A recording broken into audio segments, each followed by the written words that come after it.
Hi guys, super yummy fitness na ba ang hanap nyo? Yan, ito ang ating edition guys ha. Ang ating Mandaluyong's Best Palabok Edition.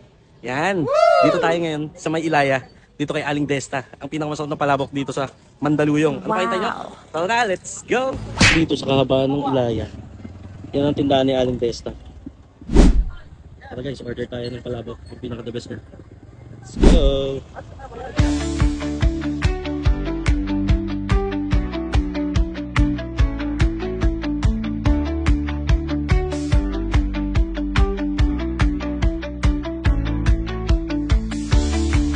Bukod nga sa palabok guys, meron silang goto, lumpia, pansit canton, tsaka tokwa guys. Ayan. The best, Aling Desta Lugawan. Dinadayo itong lugawan na to kay Aling Desta.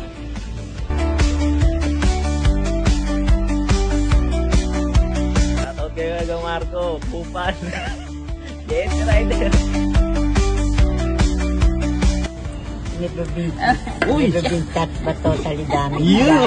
Damaged. Damaged.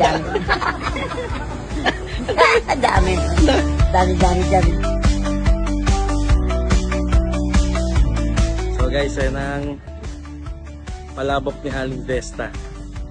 You know. Kaya na kayo dito, let's go! Ito ang palabok ni Aling Desta.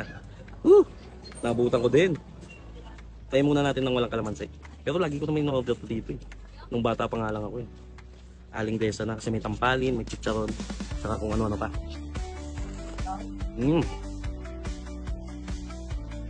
Tama-tama yung alat. Pero mas masarap pag may kalamansi. Kain, bossing. Kaya kung hindi nyo pa natay yun, hindi nyo pa natay to, hindi kayo taga Mandaluyong. Masarap tong sinauna pa na palabok ni Aling Desta. Na may tampalin, chicharon, at ano pa. Lahat ng sangkap na dito nasa dun sa manugang. Ayan.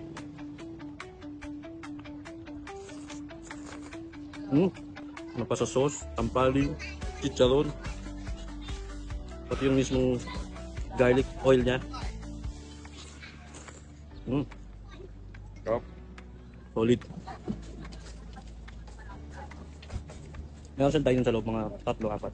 Pwede. Pero mas maganda kumain ng ano, nakatayo. Para diretso na. Hey guys! Shoutout niya!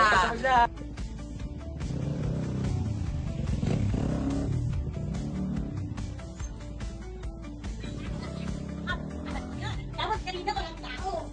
Kaya mamaya-maya ko. May konti. Bago pa nauso yung lechon kawali.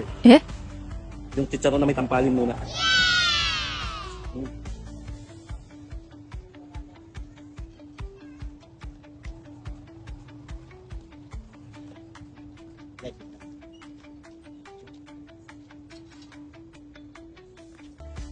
Kaya puntahan nyo ito guys sa Ilaya ng palabok ni Aling Desta. Pakita nyo, tara na, let's go!